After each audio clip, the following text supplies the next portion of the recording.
My wife called me that Friday morning in a panic, asking me to come home immediately. I left the family business, which my father had entrusted to me and my brother, because I felt something was wrong. Beth Tate, a stay-at-home mother who had never worked outside our marriage, only reached out to me at work for significant matters, so I knew this was serious. I was concerned that something might have happened to one of our teenage daughters at school, hoping it wasn't as grave as her call suggested. Both our daughters were very athletic, so I wondered if it could be a sports injury. My daughters were my life, both growing into beautiful young women just like their mother. We ran the largest electrical company in the state. I handled commercial projects while my brother managed residential ones. Since taking over, we had more than tripled our volume each year for the past 6 years. My mother was immensely proud of us for continuing my father's legacy. Last year, our company achieved a milestone, making $5 million net for the first time in its over 50-year history. In the 9 years since our father's passing, we had built the business into a very successful enterprise valued at around $20 million. As the oldest, John was made president by our mother, who retained 52% of the shares. My brother and I each held 24%, a setup to ensure our mother's financial security. After my father's death, my mother insisted I manage her personal investments. I shifted her portfolio from conservative to aggressive, yielding excellent results. When I arrived home, I was shocked to find movers packing up our belongings. Beth was standing by the road next to a 2020 model car I had purchased for her. She was leaving me for good, and her daughters had already been relocated without my knowledge or permission. She had kept them out of school to avoid them witnessing our breakup. It was clear she had orchestrated this to prevent any discussion with our daughters. "I'm sorry, James, but I've fallen out of love with you and am in love with someone else," she said, handing me the divorce papers. "You don't need to know who he is because it doesn't matter now. I've already filed for divorce." She wanted our last contact as a married couple to be brief. With that, she got into her car and drove away, marking the end of our 17-year marriage. Her departure was so abrupt that I didn't even have a chance to understand our daughter's feelings about the situation. I initially thought she might have met someone online, but the timing didn't fit with her being home and our daughter's awareness. As the movers took another piece of our daughter's furniture out of the house, I realized they must know where the furniture was going. I asked the driver, who kindly shared the delivery address with me. To my shock, the address was familiar. I tipped the driver generously and asked him to lock up after finishing. I drove back to our family business, making a stop to verify the address. What I discovered shattered my life. Not only had Beth left me, but she had done so for someone I knew well. Beth had been a constant presence in my life since her early teens, always tagging along with her brother and me. Wherever we went until her early teens, the three of us were inseparable. Her brother remained a good friend but was now a dedicated Marine, applying the morals, principles, and standards he was raised with to his career. I was proud of him and had deep respect for his commitment. As we progressed through our teens, we developed different interests and grew apart due to the usual changes in life. With my father's business booming, much of my spare time was spent helping out. Sometimes I would be receiving stock for upcoming jobs. When I asked my father why he hadn't used his own name for the family business, he said, "Tate and Sons or variations have been used too much and often don't last. I want this business to endure long after I'm gone. Parrish is your mother's maiden name and gives it a sense of continuity." My older brother John, who was 3 years older than me, would take me along when delivering supplies to job sites. Because of his age, he earned a wage, whereas I didn't. I used that time to learn as much as I could. After finishing the 10th grade, I joined an apprenticeship program to earn my electrical license and continued my education online, graduating from the 12th grade before completing my apprenticeship. I also started working towards a university degree in business management. The skills and knowledge I gained helped my father expand and grow his business. Meanwhile, John worked his way up the ladder, learning every aspect of the business through hands-on experience. He also picked up some less desirable habits along the way. What set us apart was that I began bidding for and winning small commercial contracts, often bringing projects in under budget. This approach, which my father and brother knew little about, significantly contributed to our growth. Our innovative methods earned us a reputation that far exceeded our expectations. My father used to say that I was the brains of the company and John was the brawn, and it took both of us to make the business successful. At 20 years old, living on my own, my brother called me one night, too drunk to drive home from a wild private party. He didn't want to risk getting caught by the police, so I went to rescue him. After helping him into the back seat of the car, I heard a voice behind me. "James, can I get a ride home with you?" My date is passed out somewhere, and if I don't get home, my dad will be furious. Beth, at 17, had become a very beautiful young woman with mesmerizing blue eyes and an irresistible smile. She had an hourglass figure that attracted attention and long blonde hair. Her presence was captivating, and I was struck by her beauty. Knowing her parents were protective and would be upset if they knew where she was, I agreed to give her a ride home. Her father, clearly concerned about his daughter being out late, was waiting when we arrived. I stopped at the edge of the road to hide my brother, then helped Beth out and walked her to her front door. Her father was ready to reprimand me for bringing her home late but was relieved to find it was me. "Damn it, Beth, you should have told me your date was James. I wouldn't have worried." A week later, Beth visited my father's shop after work, asking me to take her to her senior prom, which was still 2 months away. I agreed to think about it and offered to drive her home. That evening, I took her out for dinner after confirming with her parents that it was okay since it was a school night. It took her most of the night to convince me of her interest, and it was another 2 weeks before I started taking her seriously. On prom night, we agreed to become exclusive. That was how it all began, and now the end of our marriage had come. About 20 minutes later, I arrived at our head office. I walked to John Tate's office, feeling both angry and determined, only to find the door closed. I asked his receptionist if my brother was in, and she said he was inside, speaking to someone on the phone, and wanted privacy. I asked Mary, the receptionist, to come with me into my brother's office. "I need you to be a witness to what I have to say," I told Mary. She could see the intensity in my expression and nodded, understanding the gravity of the situation. Without warning, I kicked open the door to John's office, breaking it open. John looked up in surprise as we entered, abruptly ending his phone call and turning off his cell phone. In a fit of rage, I said, "You need to get this business appraised and find a way to buy my shares. You have as long as my divorce takes. Do you understand?" Mary's mouth fell open in shock. She had never seen me this angry. "What is this all about?" John asked, looking genuinely puzzled.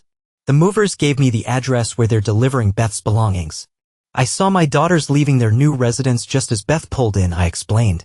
John stood silent, struggling to figure out how to handle the situation. "It wasn't intentional," John said coldly, showing no remorse. "She's just staying with me until she finds a place to live." "That's a lie," I replied. "Beth told me she was moving in with the man she's in love with. She even said she didn't need to tell me his name because it was none of my business anymore." John's face turned white, and I could see he was at a loss for words. I knew him to be someone who avoided facing uncomfortable truths. Mary looked equally stunned, realizing John's behavior was far worse than she had expected. "How long have you two been involved?" I demanded. "On those afternoons when I covered for you, was it so you could be with her? I'll probably need to get tested for STDs considering some of the people you've been with."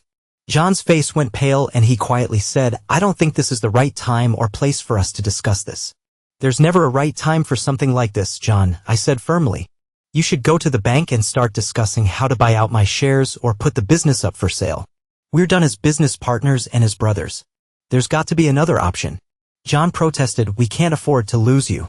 We need to talk this through when you've calmed down." In my anger, I picked up the phone on John's desk and dialed our mother, putting it on speaker so everyone could hear. "Mom, I have some bad news," I said, my voice almost trembling with rage. "Today is my last day. I'm resigning from the family company effective immediately. I've told John he needs to find a way to buy out my shares as soon as possible." "What?" Mom replied, shocked. "You love that business. You're the rock that has made it what it is. What has happened to make you decide this? I think you should ask John when you find him. He might be at home because his secret lover is moving in today. I hear they're getting married as soon as her divorce is finalized. He's likely with her, showing his support," I said, beginning to calm down. "I suggest you drive over to his place and introduce yourself to the woman he's been bragging about. You'll be meeting her as her future mother-in-law." I hung up the phone. John's rage was palpable, but he couldn't speak. "Mary, could you follow me to my office and ensure I don't take anything that belongs to the company? I want to avoid any claims that I was fired for theft," I said. John was growing increasingly angry as I made my expectations clear to the staff. Before leaving his office, I said, "Should I walk out backwards so you won't have a chance to betray me again, John? With what you and Beth have done, it would have been easier if you had just shot me." We walked back to my office where my receptionist was working. I said, "Joe, could you please come in and witness what is about to happen? I think Mary will appreciate having a witness for this." "James, what's going on?" Joan asked. "I've resigned because John has taken my wife and children from me," I said. "I was served with divorce papers at home. The movers gave me the address where they were delivering Beth's belongings, and it turned out to be my brother's place. Both of our long-term executive assistants were in shock. They had been our steadfast support for years, and I valued them greatly. Mary said, "Let's list everything James takes, along with what keys he returns. We'll type it all up and make 5 copies. Joanne and I will each keep a copy for safekeeping, so if any documents disappear, we can verify what happened today." Their trust in the process showed me just how much they valued their roles. It made me wonder what other secrets my brother might be hiding. It took about an hour to get everything sorted. I called security to escort me out and verify what I was taking with me. I watched as both ladies placed the extra copies in their purses. My brother had left in a hurry without saying goodbye, likely trying to avoid the situation at his home. I later learned he arrived too late, as everyone saw our top 2 executive assistants escorting me out with the security personnel. With tears in their eyes, I kissed both ladies on the cheek and thanked them for their years of support. I took a single box from the security officer's hand as I left. As soon as I was outside, everyone wanted to know what was happening. The ladies explained as best they could. After opening the trunk, I threw the box in and closed it. On my way through town, I stopped at a real estate office and listed the house. I gave the representative my wife's cell phone number and instructed her that I would leave it up to my soon-to-be ex to decide the listing price. When I got home, I found that besides the personal belongings, only the bedroom furniture of our daughters had been taken. I shut off my cell phone and read through the divorce papers. The grounds were emotional and mental cruelty, and she was asking for primary custody of our daughters, Boo and Bree, with supervised visitation for me once a month for 1 hour. Beth thought I was too strict because I didn't allow our daughters, aged 13 and 15, to date without chaperones. She felt I was outdated and that my views on morals and family were too restrictive. Beth believed that my approach to raising our daughters was stifling their personal development and mirrored the way her father had treated her. She was using our differing views on parenting as a reason for the divorce. I went to the liquor cabinet and poured myself a drink, flipping through channels but finding nothing suitable to distract me. It seemed I passed out from drinking, waking up with a hangover on the living room sofa still in my business suit. After undressing, showering, and shaving, I made breakfast and went outside to do my usual Saturday chores. Around 1 o'clock in the afternoon, I turned my cell phone back on and saw text messages from my mother, my brother, my wife, and my 2 daughters, all trying to reach me. I suspected that my daughters were in on the situation and had agreed to go with their mother. The only message I trusted was from my mother. Once I had settled down and thought things over, the real estate agent called me. "Mr. Tate, your wife finally showed up this morning.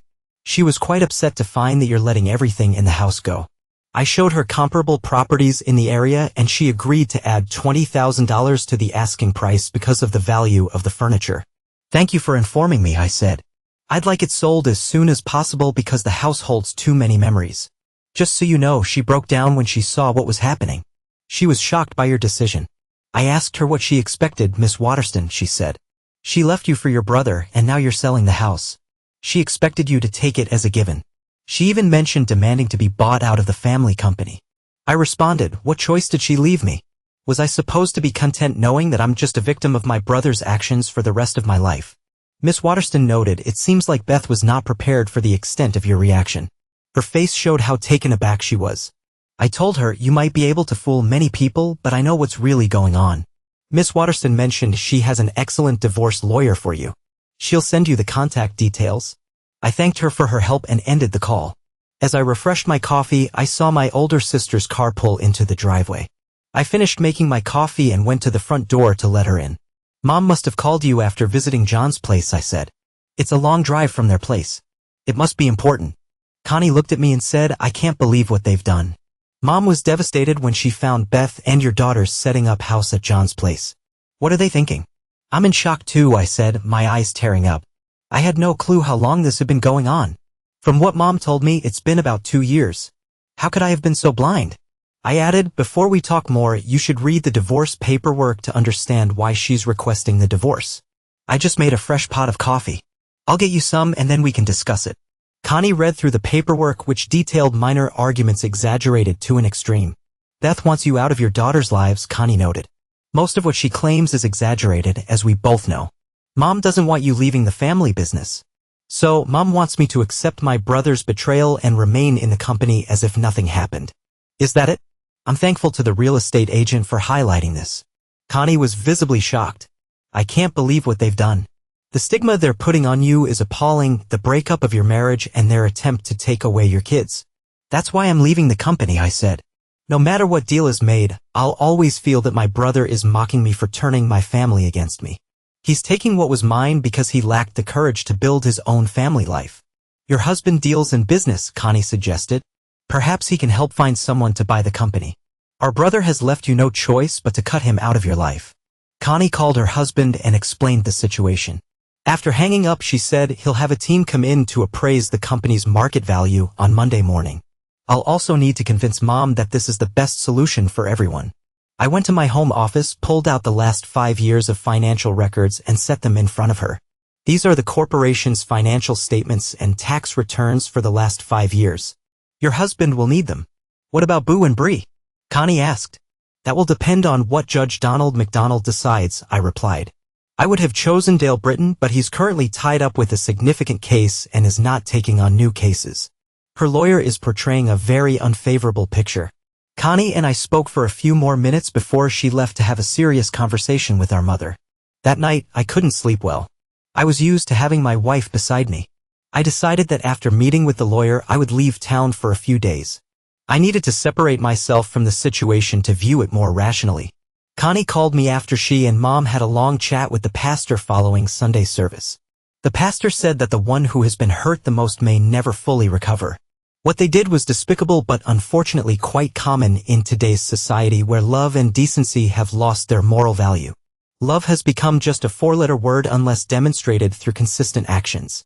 Mom was evidently surprised by the pastor's comments, especially when he said that James is not the first to have his life ruined by a family claiming to love him and won't be the last. Mom agrees to put the whole business up for sale, Connie explained, not solely because of John's actions, but because she understands that John would mismanage it without me. She wants to know who should take my place. I asked Connie if Mom understands that I have no choice but to consider my brother as good as dead to me. Yes, and I had to explain to Mom what a cuck means in societal terms and what that label implies, Connie said. Mom, who had always avoided strong language, expressed her anger by saying she would confront Beth if she ever saw her again. Tell Mom she needs to appoint Carl Robertson as president, I instructed. He was my second in command and knows everything I do. If she doesn't, John could override him, and he would. The commercial side is crucial for us to get the best price for the company. This must be done properly. Connie asked if we should inform John in advance. I said no.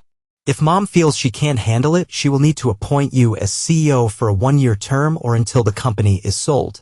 You need to understand why I must stay out of this. My involvement could be used against me in the divorce court. Connie agreed to check with her husband to confirm my reasoning. She also mentioned that she had faxed him all the corporate information. About 2 hours later, Connie texted me that she was the new CEO and would follow my suggestions the next morning. While having brunch, I prepared pan fries with eggs and bacon when Beth called. This time I answered, "Can we talk?" Beth asked. "We just did. If you or your lover contact me again, I will file harassment charges," I said.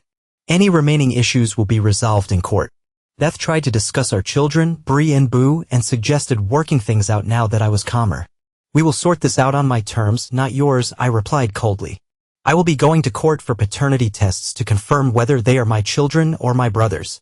I believe everyone has the right to know the truth, and I will never return to anything involving him." Beth gasped in shock. "They are yours and you know it." "I believed I had a loving wife until I came home on Friday," I said. Clearly, I was wrong. Given these new revelations, I must consider the possibility that I may not be their father. After all, John could have been involved with you for years and enjoying it while I was the one supporting the family. Beth started crying, but I felt no sympathy. I ended the call. On a hunch, I contacted my former executive assistant, Joanne. "Sorry to bother you, but I could really use your husband's advice on what I'm about to face," I said. "Let me talk to David," she said. After a brief wait, she returned and said David was on his way. About half an hour later, David arrived. I let him read the divorce petition and walked him through everything that had happened since Friday. "Let's be clear," David said. "You do not have any concrete evidence of when the affair started other than what you've heard from a third party." "That's correct," I confirmed. "In the court's eyes, this justifies requesting verification of the paternity before proceeding with anything else," David advised. "The way you discovered the affair suggests a deliberate, long-term deception against you. Judge Donald McDonald will require biological proof before making any ruling. The judge is strict about relying on actual facts rather than personal beliefs or presentations of the facts. Is the judge really that strict? I asked.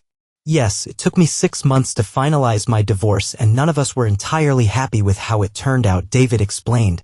But I can honestly say that when it was all over, his decision was the right one because he prioritized the needs of the children.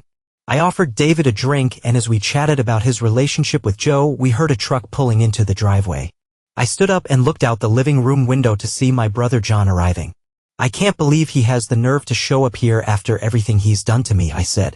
I wish I had one of my dad's .22s, David muttered. Sit down, I'll handle this. If you won't leave, I'll show him my badge. I don't think he wants to deal with the Cape Girardeau police. David opened the front door and pulled the window down on the screen door so I could hear their conversation. John slammed his truck door in anger and shouted, "Where the hell is my stupid brother?" David responded, "We could sit down and work this out, but the a-hole won't listen. Now he's going to have to because I've got a few things to sort out with him right now. If he won't listen, I'll make him." John retorted, "Screw you, a-hole. Get the hell out of my way." I left Beth in tears because he's questioning the paternity of his daughters. He needs to be set straight and I'm the one who's going to do it. David asked, "When did the affair start?" "About 5 years ago, if it's any of your business," John replied. "That's interesting," David said, showing his badge. "Beth told your mother yesterday that it was 2 years ago. I have to question what the truth is because it's clear from your statements that both of you are trying to make the other look like a liar. It's apparent that James was expected to accept being deceived by both of you and continue as if nothing had happened. Was it your plan to gradually break him down and turn him into your personal submissive?" John was stunned and at a loss for words, revealing that neither he nor Beth had seriously addressed the situation with each other. I wonder what the judge will say when I present the recorded video of this conversation. I suggest you get back in your truck and prepare Beth for the paternity tests that are coming. Your explanations about your relationship lack credibility and will likely be seen as attempts to defuse the situation. As John walked back to his truck, I realized that things were turning out much differently than they had planned. Once John drove away, David returned to the house. "What's your lawyer's name?" he asked. I provided him with her contact details and he said he would reach out to her on Monday and send her a copy of the recording. "Why did you bring your police cam?" I asked. "It's standard practice in domestic situations," David explained. "When Joan told me you wanted to talk, I knew anything could happen, so I came prepared." I told David that I plan to leave town after seeing the lawyer. "I think it's best to stay out of the area for a while due to what's coming up." "Is it anything the police might need to be called about?" David asked. "Our older sister has been appointed CEO of the family company this morning," I disclosed. "Tomorrow, she will appoint Carl Robertson as president. He was my second in command and Joanne, who has worked closely with him, will likely become his executive assistant. The current president, John, will be demoted to vice president. This is happening because our mother doesn't want John ruining what my father and I built before she finds a buyer." David agreed with my reasoning. "If I were you, I'd be packed and ready to leave right after the lawyer appointment. John will be furious when he sees it's all you're doing. From what I know about your brother, he's hot-headed and reacts without thinking. People like that are capable of anything." After David left, I cleaned up the kitchen, then went to Ace Hardware and bought a new lock set for all the doors. It took about 2 hours to get that done. I was about to start changing the code on the house security system when my cell phone rang. I looked at the caller's information and prepared myself. It was Beth's father.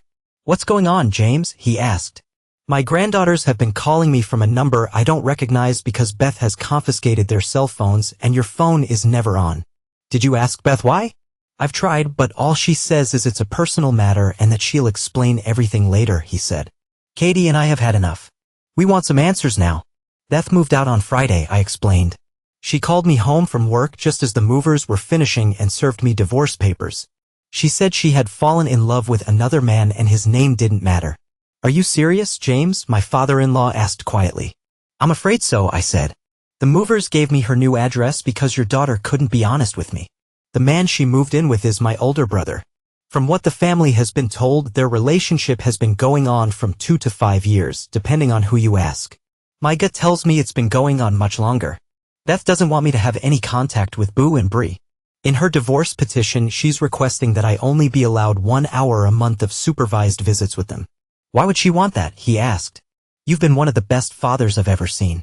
I think she doesn't believe I'm the biological father of her children, I said.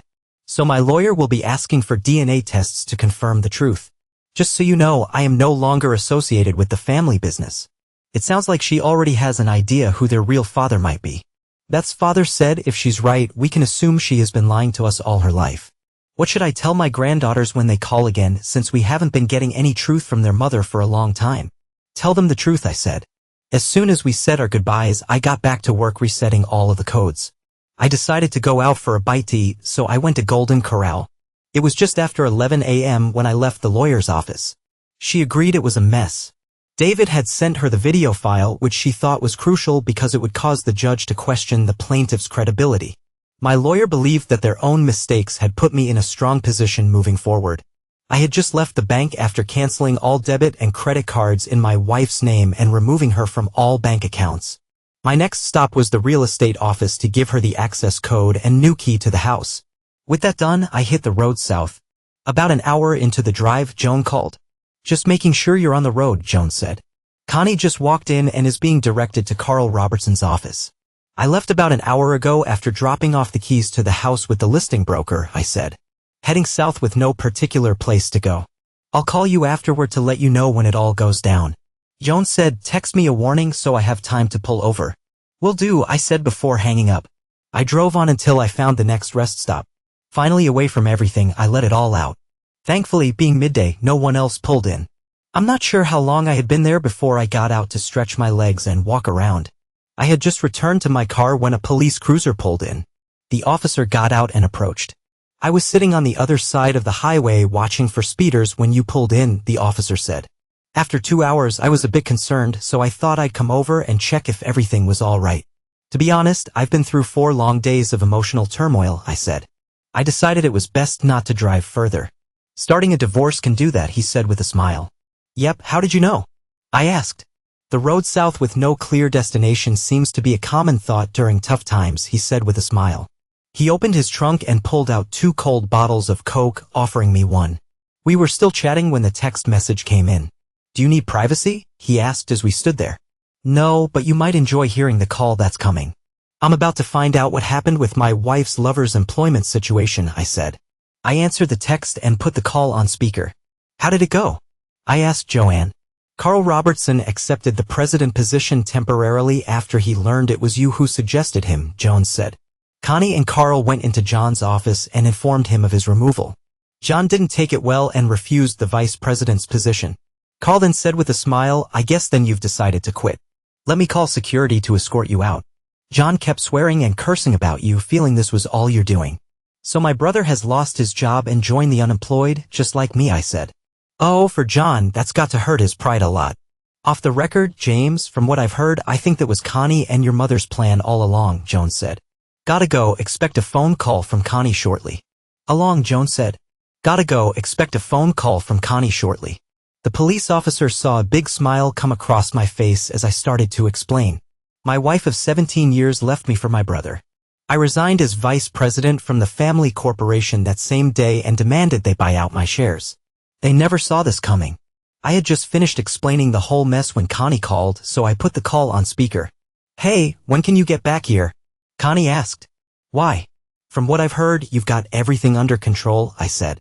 You don't need me? Carl is the right man for the job, Connie said. Smart as he is, you know nothing, she said. My husband spent the whole weekend lining up financing so you could buy your brother's shares. Our mother wants him out and he'll be using a third-party business loan to achieve it. So get back here so Carl can assume the vice president position he accepted, but only if you come back as president. All right, sis, I'll meet you all at Mom's place around 6 tonight, I said. Is that soon enough? Tell Joanne to order new office furniture for my new office and for the office that goes with the new position she'll hold as my executive assistant. Have the rooms cleaned out and freshly painted. Let her decide the colors as she knows me well. I'll give her a 10% raise when I see her in the morning. With that said, we said our goodbyes. I had a big smile on my face. What's the name of your company? The officer asked. Parish Electrical, I said. We're in about a third of the state and always expanding. Your motto is no job is too big or too small, he said. That was your dad's favorite saying, so we adopted it years ago, I said, and I personally still feel that way. We talked for a few more minutes and he handed me his business card. Before we parted, he told me where the next turnoff was so I could reverse my direction. He followed me out. I was thankful for the kindness shown by the officer that day, and when I found the turnoff, I took it as he drove on. When I got back to town, I looked at his card. It provided the division's location and his cell phone number. I put the card in my wallet for safekeeping. It was close to 5:30 when I pulled into my parents' place. I got out of the car and walked towards the front door. Before I reached it, my mother was already there to meet me. Neither of us spoke, we just held each other, sharing a tender moment. I learned that Connie was at the airport picking up her husband, who wanted to discuss plans for buying John's shares. My father had been smart when he set it up because we couldn't sell our shares without the approval of the other two shareholders. Mom and I had a good chat before my cell phone went off. It was my wife's father. "Hi Dad," I said. "What's up? Have you heard the rumors going around about your brother at the workyards around this part of the state?" he asked. "Let me step into a different room before I answer," I said as I left the room my mother and I had been in. "Okay, now I can talk. Yes, I've heard them, but honestly, I've never seen anything that would lead me to believe them." "Why?" "He's got some concerning material on a computer in his office at home," Dad said. "Boo and Bree discovered it last night and called us. They're rightfully afraid to be in the same room with him. We picked them up at school. I don't know what to do." "Call Joanne and tell her what the children told you," I said.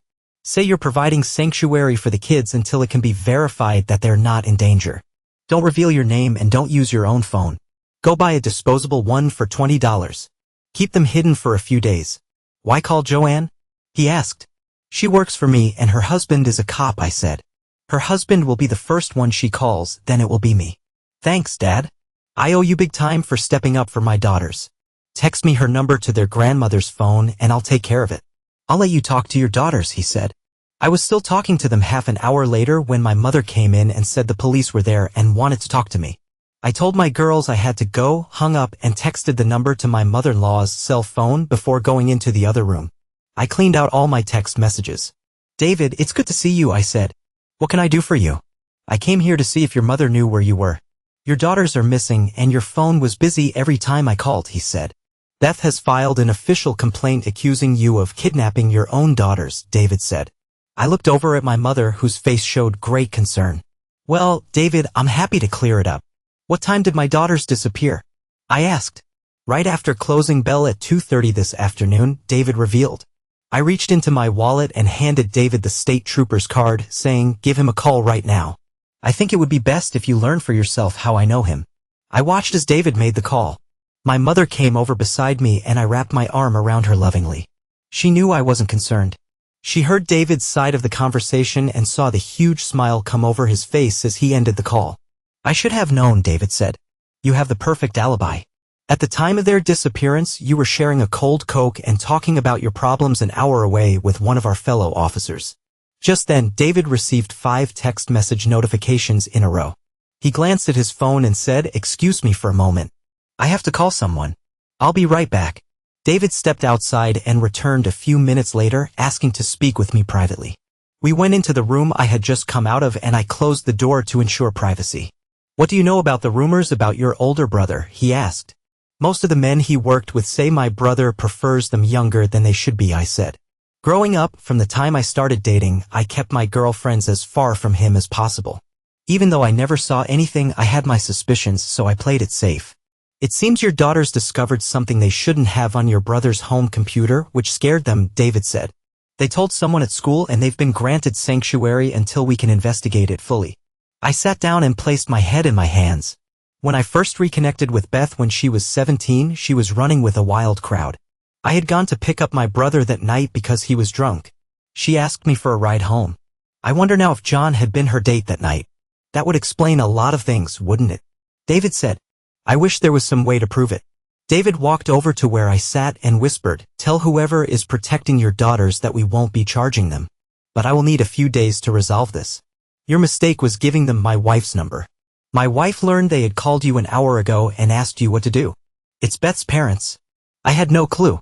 "I did tell them to buy a disposable phone to call your wife," I said. David laughed and said, "Be thankful for having in-laws that care so much. I'll be seeing a judge in the morning for a search warrant on your brother's computer. Let him know I might need your daughters to tell the judge what they saw." We walked back into the living room and I escorted the 2 officers to the front door. Just as I opened the door, Beth stepped in. Are you arresting James for kidnapping? She asked. Not at this time, David said. Your soon-to-be ex has an unbreakable alibi. He was with a police officer talking about you when your kids disappeared. Beth's face went white. She had been so sure the kids would be with me. I guess maybe the girls have run away because they don't want to live with you, I said. David, do you think I should go home in case they show up? Beth asked. I think that's the smartest idea I've heard all day, David said with a big grin. After all, they're old enough to decide with whom they want to live. The only thing keeping you away from your children is their mother. Just give me a call if they show up. I watched the police officers drive away before turning to Beth. The night I gave you a ride home when I was picking up my brother because he was drunk, was he your date? The look on Beth's face revealed it all. I guess I now know how long you've been seeing him behind my back, don't I? My mother, enraged, yelled, James, throw her out of my house right now. And let her know that if I ever see her again, I will use one of my dead husband's rifles and put a bullet between her eyes myself. I looked at Beth and said I'd run if I were you. She might change her mind and come after you right now. I'd never seen Beth so scared. It took her about 10 seconds to reach her car. I couldn't help but break out in laughter as she drove off in a hurry. Well played, Mom, I said. She actually believes it. She better, because I meant it, my mother replied. I opened my cell phone and called Beth's father. Dad, can you bring Mom and the kids to my mother's for supper? Are you serious? He asked. We're going to celebrate the return of my daughters to the family, I said. There will be no future problems with Beth or the police. We're on our way, he said. Mom, the girls will need to stay here until I can purchase furniture. Is that okay? Why don't you all move here until at least the divorce is done? Mom said. That way you can be free of the reminders of the damage Beth has done to you. I can drop them off and pick them up from school, but tomorrow I'm taking them shopping for new clothes.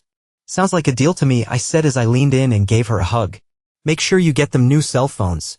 Beth took theirs away when she moved them into John's place so they couldn't contact me. Mom went into the kitchen to inform the cooking staff that there would be 4 more joining us for dinner at 8.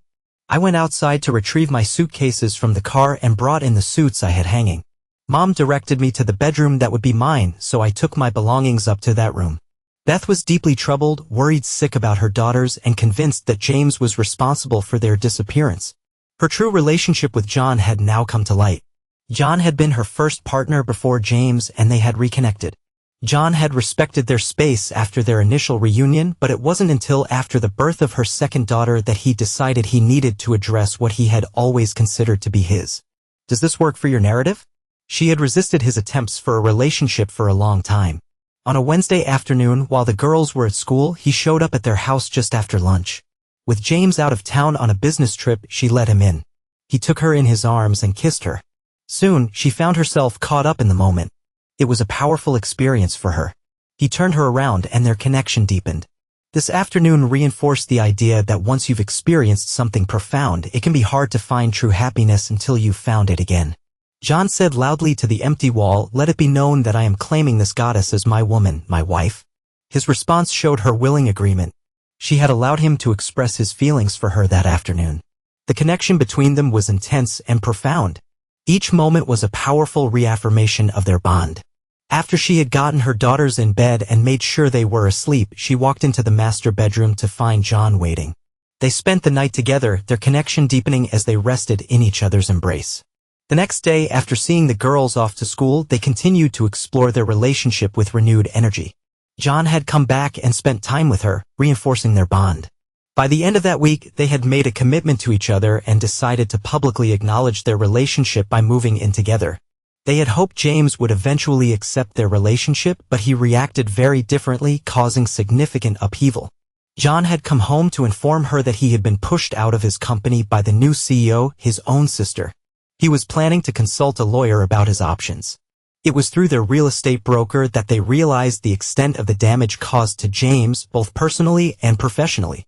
They had disrupted his life in a way they hadn't anticipated and were now facing the consequences of their actions. Beth wondered what people knew and how they perceived her and John's relationship. She realized she needed to bridge the divide between herself and James, so she picked up the phone to call him and check if he had heard anything about their daughters. When James answered, she asked, "James, have you heard anything about the kids?" He replied, "No, I haven't, but I don't think you need to worry." "Why do you feel that way?" she asked. "Because if they're as lucky as you were, they'll be taken care of by someone who will guide them well," he said. His words highlighted his concerns about the influence John might have had on her. Beth ended the call and sat in her car, overwhelmed with emotion. James had pointed out a painful truth about how their relationship might be viewed by others. James had always feared that his daughters would be negatively affected by John's influence. John, known for his assertive nature, had become a prominent figure in Beth's life, and this was difficult for James to accept. Beth felt ashamed and conflicted. She realized that the two men she had loved represented very different ideals. One wanted her to grow into a better person, while the other, although superficially similar, had different expectations for their relationship. She felt she had compromised her values and principles for what she now saw as a superficial ideal. At a family celebration, Beth's parents and I had a heartfelt reunion after a challenging few days. We kept our focus on supporting each other, with the girls excited to see their relatives. During the meal, we discussed our temporary plans until the divorce was finalized. Beth's father and I took a walk to talk privately. He asked, "How long has Beth and John's relationship been going on?"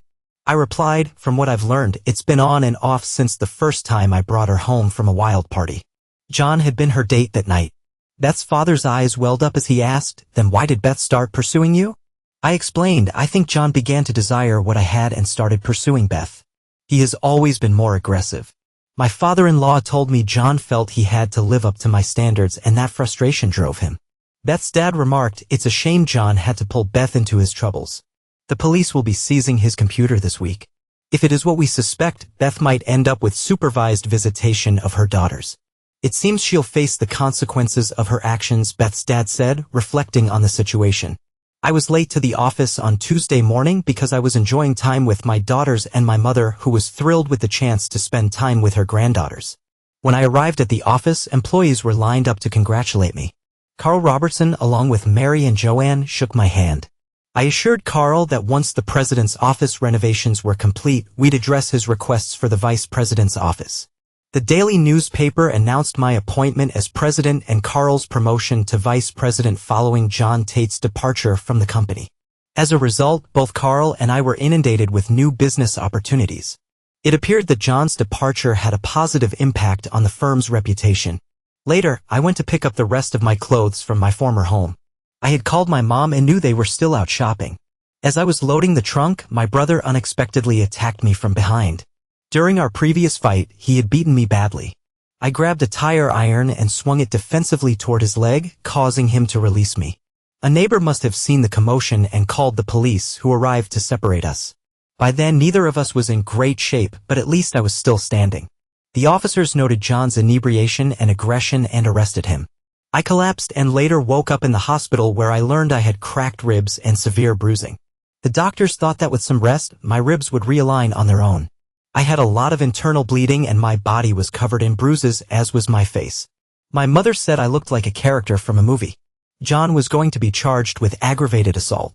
My daughters were upset by both my appearance and the incident. I explained to them that their mother and uncle had been acting out of uncontrolled emotions, which clouded their judgment and worsened the situation. I reassured them that while I would recover, the long-term damage to their mother and uncle was a concern. The girls and my mother stayed with me until I fell asleep. The next morning, Connie, Mom, and Tom visited me in the hospital room. To secure the loan Tom needed, we had to agree to expand into the northern part of the state. A competitor in that region had gone bankrupt, and Tom suggested we take over their contracts and make a low offer on their equipment and buildings. I proposed buying controlling interests in their shares, but Tom explained that their debt was too high and their union contracts had costly pensions and medical commitments. Mom surprised us all by revealing that James had been the de facto president of the company for years. Even though James kept Jacob informed and sought his approval, it was James who had been running things. Mom proposed giving James the 27% of the shares needed for him to have full control, as we couldn't be sure John would sell the rest. She also intended to give the remaining shares to Connie, stating that she had enough from James' wise investments to live comfortably. I added that I would only agree to this if Tom agreed to become our chief financial officer. I acknowledged it might affect his pay, but stressed it was a necessary sacrifice. Connie was moved by this gesture, as our father had never fully accepted Tom. I offered to cover Tom's moving expenses and the cost of a new house, which surprised Tom. He was flabbergasted but eventually agreed, saying he'd be honored to join us. Mom was thrilled that Connie's husband would be coming aboard. After their departure, I called Carl to inform him of our plans. Carl believed that the company assets and contracts we were pursuing had political connections and that there might be under-the-table dealings involved. I insisted that if the court approved our offer, all name changes and related matters needed to be handled promptly. I was released on Friday with my mother picking me up to take me home so I could finish packing. Connie was flying in the next morning to look for a house. My body was starting to heal and my divorce lawyer had obtained a restraining order against Beth and John. The in-laws had visited 3 times and it had been a quiet 3 days. Mom noted that this quiet period gave the girls time to adjust. I asked how they were handling it and Mom said they were managing better than expected but would need some private time with me. They shall have the whole weekend with me if that's what it takes, I said. Before I come back to the house, I'm going to stop by the motor vehicle office to pick up the materials for Bree to start studying for her learner's permit. Tom had given his notice and completed the company valuation, Mom said. Connie would be bringing the report and his firm's bill. They offered him a huge raise to stay, but he turned it down, saying his sign-on bonus was a new house. Tom has the expertise we need to manage this growth smoothly, I said. Besides, bringing him into the family business was long overdue. If you felt that way, why wasn't it done earlier? Mom asked. I couldn't do it before. The president wouldn't approve it, I replied. We arrived at my house and I thanked Mom before heading inside. After opening the front door, I grabbed the mail. Amidst the mostly junk mail, there was a letter from Beth. After reading it, I tossed it into the trash. It was too little, too late, and I couldn't believe any of it. How could anyone truly apologize for something they had done deliberately? I called a cleaning service to remove all the food, clean the place, and shut off the water and equipment. I gave them the access code to disable the alarm and said I'd drop off a key in about 2 hours. I spent an hour packing my clothes and personal items. I decided to shave parts of my face, leaving a new mustache and goatee. David called to inform me that they had raided John's place and seized his computer. John's lawyer was negotiating to reduce the charges in exchange for a guilty plea. When I got to Mom's, the girls had already returned from school and helped me move the rest of my belongings and put them away. Afterwards, the 3 of us lay on the bed and had a long chat. One topic that came up was the difference between physical desire and emotional connection. I explained that sex for its own sake often focuses on personal gratification, whereas making love involves prioritizing the other person's needs and strengthening the bond with them. What brought Uncle John and Mom together? But you asked, was it love or just attraction? I explained that John desired what I had and let it build up until he acted on it. Though Mom might have been initially overwhelmed, she was drawn to the raw nature of it. Each encounter reminded them of the initial attraction, which eventually led them into a long-term relationship that required deceit. I was relieved when Bree understood it simply as them buying into what the other was offering instead of having the morals to walk away. Beth then got up and returned with a red dress. She handed it to her sister and apologized, saying it was a mistake similar to what John and Mom did, but to a different degree. The dress is yours. I got up, grabbed a booklet from the dresser, and handed it to Bree, reminding her to start studying for her learner's permit. Bree was thrilled and thanked me. Mom had asked the kids what they wanted for supper, and they chose mac and cheese. It was a treat to have the old-fashioned kind baked in the oven along with pork chops and baked beans. After dinner, knowing I was still recovering, I went to bed early. Around midnight, Beth crawled in beside me and I pulled her close. I couldn't help but think that Beth might have misinterpreted such moments. Connie came home with an exciting gift, the completed proposal for the bankruptcy court. It needed only my signature before being sent. If approved, it would double our size with 123 new locations. Carl and I reviewed it on Monday morning, discussing the pros and cons. After signing, Joe scanned it for our records and it was sent to the bankruptcy judge in the state capitol by same-day courier.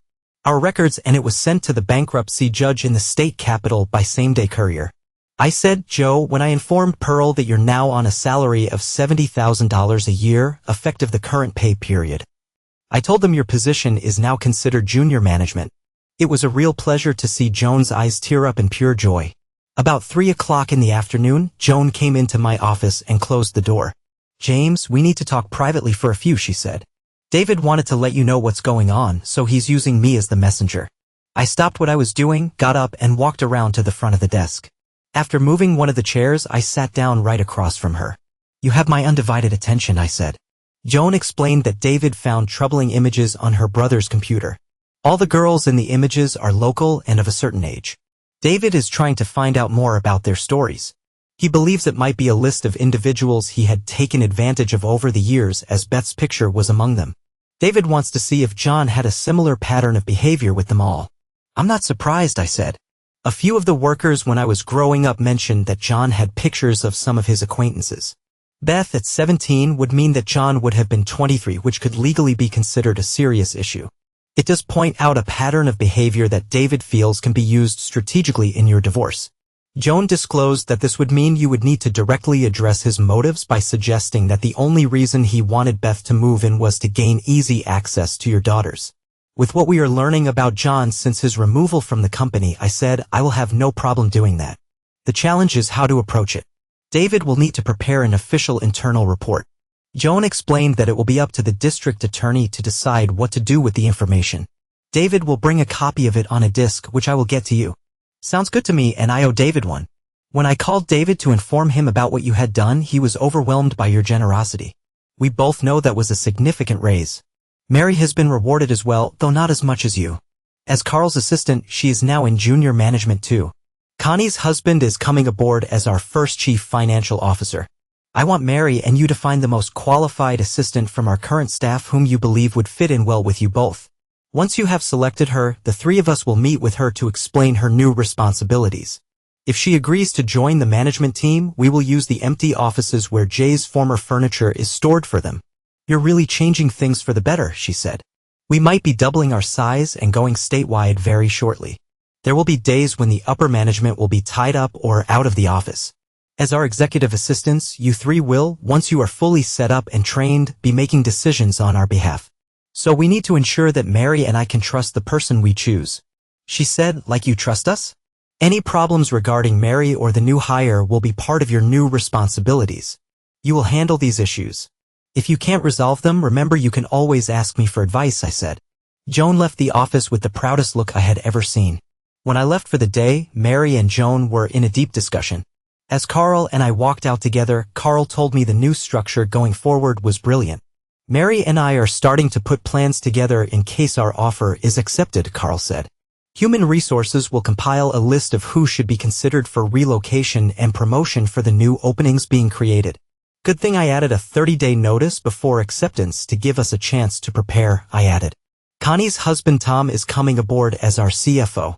Without his arranging the financing, there's no way we could have considered doing this. John will be contacted about buying out his shares later this week. Anything happening on the divorce end? Carl asked. We have a court hearing this week about getting an order for the blood tests, I said. We were the last ones called before the judge. That Friday, I was surprised to learn that Judge Donald McDonald was not a huge man as his reputation suggested. I had assumed he was tall and broad, but in reality he was about 5 feet 1 inch and around 180 pounds, with a very short neck and broad shoulders. He appeared to be in his late 50s. My lawyer laid out the basic relationship of the three of us, explaining how Beth and I had reconnected.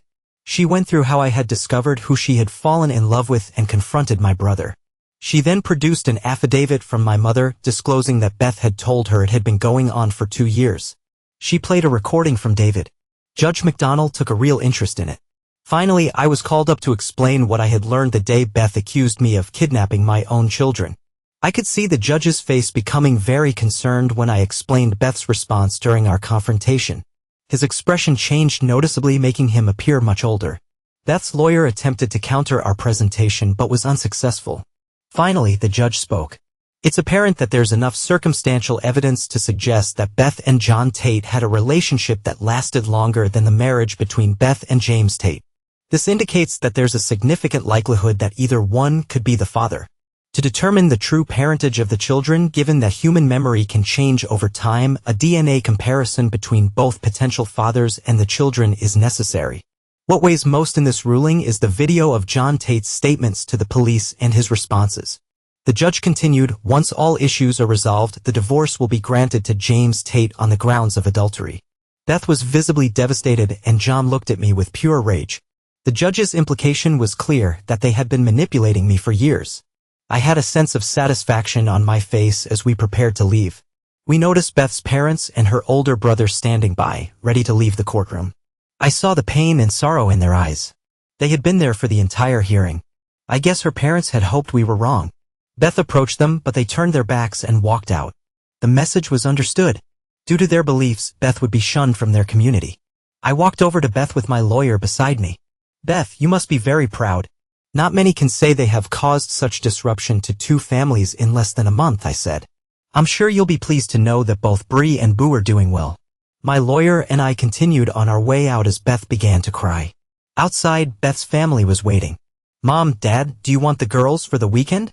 I asked. It would give them a chance to spend time with their favorite uncle. Mom teared up, hugged me, and said, we'd love to. Ted, Beth's brother, extended his hand and said, it's good to see you, old friend. If my daughters don't tire you out tomorrow, I shook his hand and replied, how about we go out for a late supper and a few beverages afterward? I'm coming home for good, James, he said. I'm getting too old to keep up with things. I'll be home with the family for a couple of weeks to house hunt and find a job. Just then, my cell phone rang. It was Joanne. What's up? I answered. We just got word that the 30-day countdown is on, Joan said with excitement. Thanks, and let Carl know I found the head for our resource department, I said, if I can convince him to come with us. How did it go in divorce court? I'll explain when I get back to the office, I replied. Bye, Ted. Bye, Ted. $60,000 a year to start, with a review after the first 6 months as the head of the new resource department, I said. Do you want it? Ted asked, what does it entail? Management of purchasing, distribution, and control of inventory for 3 hubs distributing to our retail stores and commercial sites. Most residential jobs are handled through our retail outlets and contracted bids. Supplies will be delivered on-site from one of the hubs, I explained. Damn, you're serious, he said. Of course, I'll take it. Beth's dad said, take him to see your house if he's interested. I'll cover his down payment. So we did. Since Ted had been overseas, most of what he had there with his family would be sold off before moving back. They would be starting over with basically nothing. After viewing the house and discussing what was included, they decided to make a full-price offer. I accepted their offer with Beth's signature needed to finalize it. Ted couldn't believe how easily they could start over. I stopped at a wine shop and picked up 2 bottles of wine and a block of cheese before heading back to the office. The upper management team had a small celebration before calling it a night. My girls called to ask if it was okay to go with their grandparents for the weekend. I acted surprised but said they should go ahead and have fun. When I got back to my mother's, I told her about what I had done after court. She said, Ted is getting a good deal. The items you're selling in that house are worth more than what they're paying. Believe me, they know you are setting them up better than they could have imagined. Despite what Beth did, he will repay you by being meticulous with every penny. Once again, you're taking the high road. Thank you, Mom, I said. John sold the shares back to me this morning for $5 million through my personal lawyer, so I guess I'm staying on as part of the board. What motivated him to do that? He told my lawyer he had never been happy in the industry. He stayed because it was owned by the family. As soon as the divorce is over, they will be moving to Florida because he is going into property development as he has a lot of land down there that he is going to develop. I was smiling because John would never know that our business was worth over $40 million based on the current market value according to Tom's report. Using the report, we had secured $15 million, which we had spent $10 on buying the assets and contracts in the north at 10 cents on the dollar. Tom, in reviewing their assets, felt we could recoup close to $7 million after streamlining the operation by getting rid of their head office building, the 4 unneeded storage centers, and the excess vehicles on hand. It would cost a couple of million for repainting the commercial fleet and rebranding. The incentives that kept the independent contractors working for us were based on their production and quality of service. On Christmas Eve, all independent contractors received a Christmas bonus equaling 10% of the revenue they generated tax-free. We had learned years ago that this approach improved our service to the customer, reduced complaints about workers, and increased customer satisfaction. Mom dragged me out to one of the social events on Saturday afternoon, a community fundraiser for a family raising money to cover the copay of a huge medical bill from their daughter's treatment. There, I was introduced to Dr. Tamar Brayton, their doctor. I called our accountant and asked for his approval to donate the $50,000 needed to cover the debt. Since the girl's current treatments were over and she was cured, it took him an hour to write out the check, take it to hospital billings, and have it directly applied to their bill. Tom and I were both going through divorces, so we had something to relate to. We found that both of us had been cheated on. She had not had any children yet, but didn't seem surprised when I mentioned mine were teenagers. I figured she was around 32. When he brought me the receipt showing the bill paid in full, I took it and went to the center of the room. After getting everyone's attention, I said to the Johnston family that I would like to present them with this receipt that shows their bill is paid in full. Parish Electrical heard of their plight and has covered it on their behalf. The organization hopes it never comes back again. Tamara came over to me and whispered that she was so impressed she wanted to take me home for dinner. I laughed and said she would have to drive me home afterward because I came here with my mother and she was my ride. Tamara laughed and said she couldn't be serious. I pointed out my mother, who was bursting with pride. Tamara recognized her as one of their greatest contributors. I mentioned that our company was named after her. Tamara smiled and asked what was wrong with the woman who was divorcing me. I said, sad because they're both going down because of it. Hopefully we made it. Sorry we were so late, Ted's wife said as she walked towards us. I've got great news. If you want me to start early, I can. I'm not going back with Ted. The kids and I are staying here. James, what are you doing here? Jackie asked. What are you doing here? Jackie asked. I was just talking to Tamara, I said. My mother's just over there watching me like a hawk. How do you know? Jackie asked. He's divorcing my sister-in-law, Jackie said, and he's going to be Ted's new boss. He gave us a great deal on his old house. Why? Tamara asked. No matter what Ted's sister did, I said, Ted will always be family. If you need any furniture, Tamara said, I have some you can have. The only thing that didn't come with the house was furniture for the kids' bedrooms. Ted's parents bought that this morning for us after the sale was confirmed, Jackie said. When Beth signed the agreement, Ted and I let the ladies talk and walked off. Beth and I talked for a few, he said. She's hurting big time. She's suffering from depression. I told her that she did it to herself, but everyone else is hurting too, even your daughters, because nobody can understand why you did it, not even you, Ted. She doesn't know it's going to get worse for her before it starts to get better. A little advice, take it easy with Tamara. She's a beautiful woman who is hurting as much as you, Ted said. She is and has always been a keeper. Tamara came and took my hand.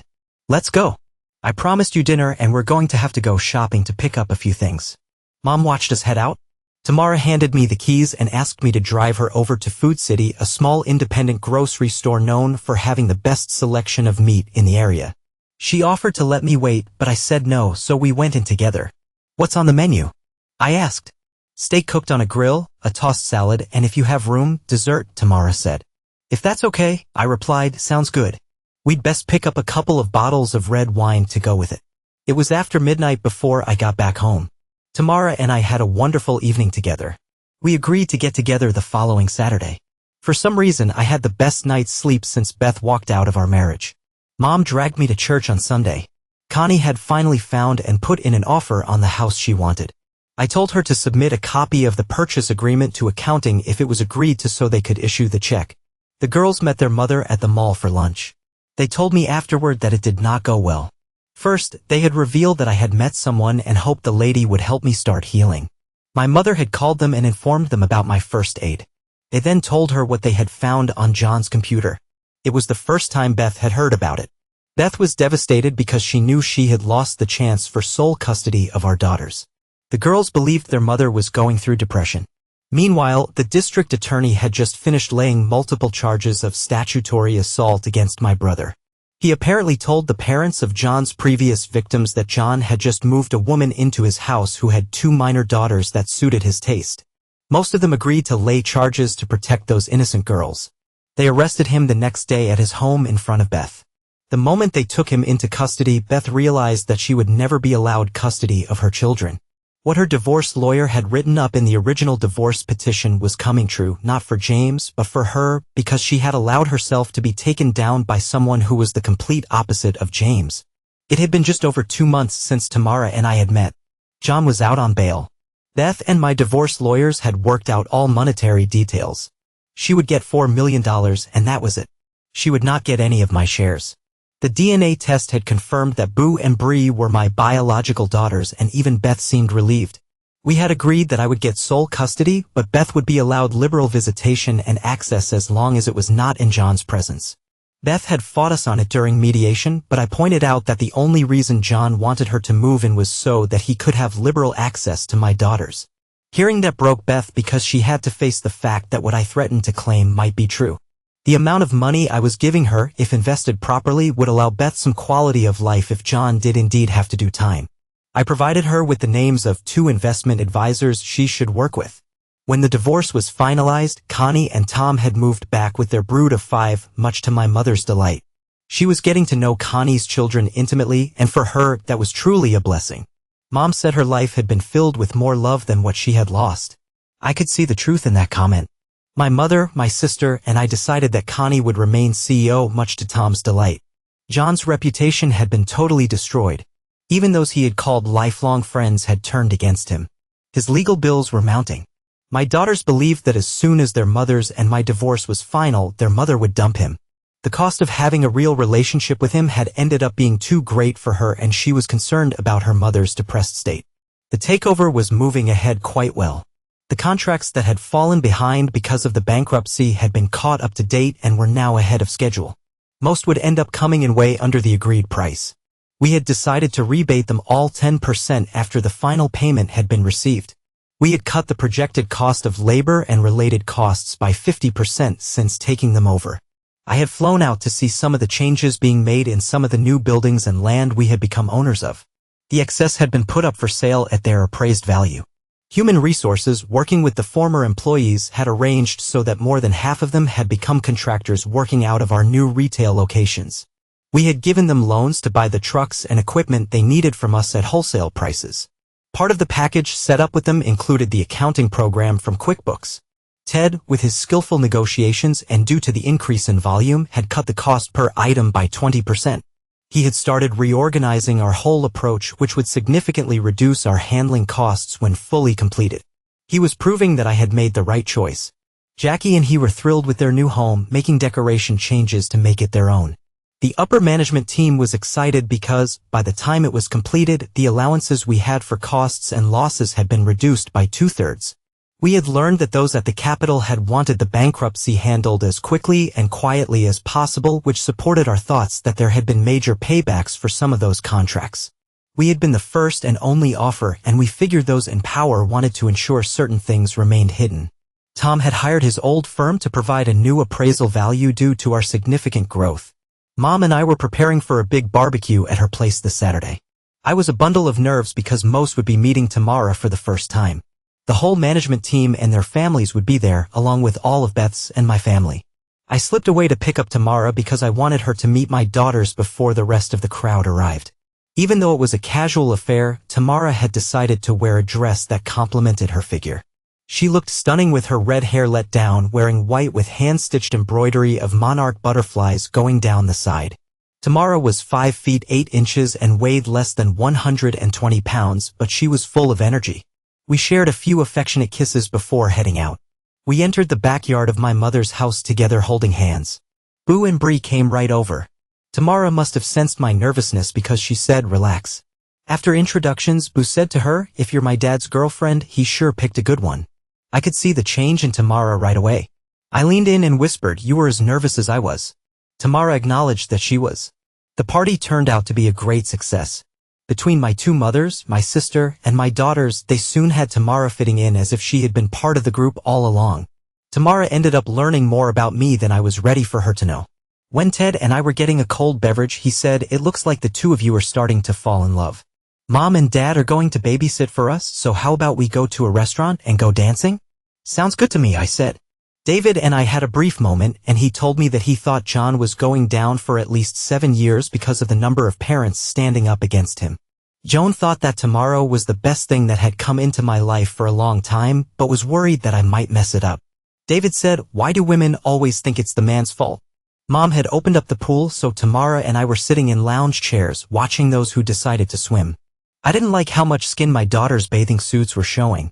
"It must have been showing," Tamara said. "You really are just old-fashioned in your values." "Was your father that way?" I thought about it for a moment before saying, "Yeah, I guess he really was. He wanted us to be the best we could be and always stressed that how we walked, talked, and conducted ourselves said more about us than our own words could. Sadly, that's what drove Beth to do what she did. If my first husband was like you, we would have still been married," Tamara said. We looked at each other without saying a word before sharing a long, affectionate kiss. I think we both realized that our relationship had become serious. Bree, sticking her head out of the water, said teasingly, "Cool it, Dad. She's not our new mother yet." Having broken the mood, I took off my socks and shoes, made sure my keys and wallet were hidden in them, then ran into the pool to get her.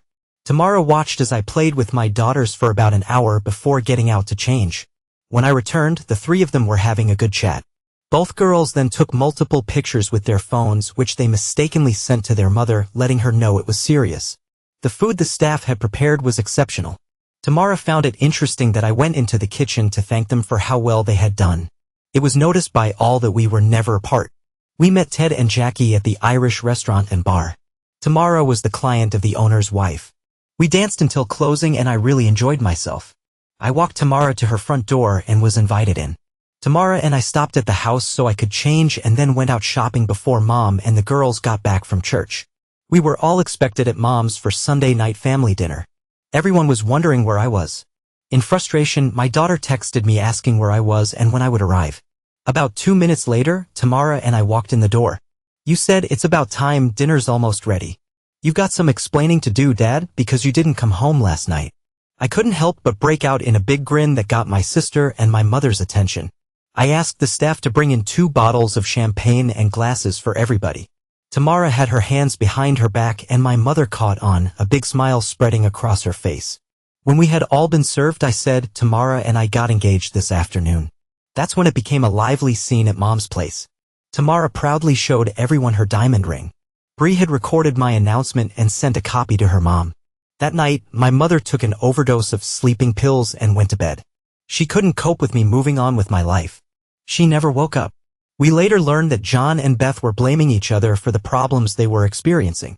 Both realized that what they had was not love but lust, and they had confused themselves because of that. Everyone was deeply affected by her passing. John and I stood by Beth's grave, sharing a few final words. He said, "I'm sorry for everything." I told him I didn't believe him because he couldn't specify what he was sorry about and walked away. That night, John took out his favorite possession, the first gun our father had bought him. After drinking a large amount of alcohol, he placed the barrel below his chin and pulled the trigger. On the table beside him, he had written 2 words, "I'm sorry." It was a week before the Labor Day weekend when I was sitting in my office reviewing a few things. Carl, Tom, Mary, Joanne, and Lucy came in carrying a huge cake, glasses, and champagne. I looked up and asked, "What's the celebration for?" "We paid off the loan in full," Tom said. "For the huge expansion, we are again debt-free." "Thank God," I said. "I never want another 6 months like the last 6 ever again." "It wasn't all bad," Tom said. "I'm looking forward to becoming your best man in 8 days." Everybody laughed because they all knew that tomorrow was 2 months along.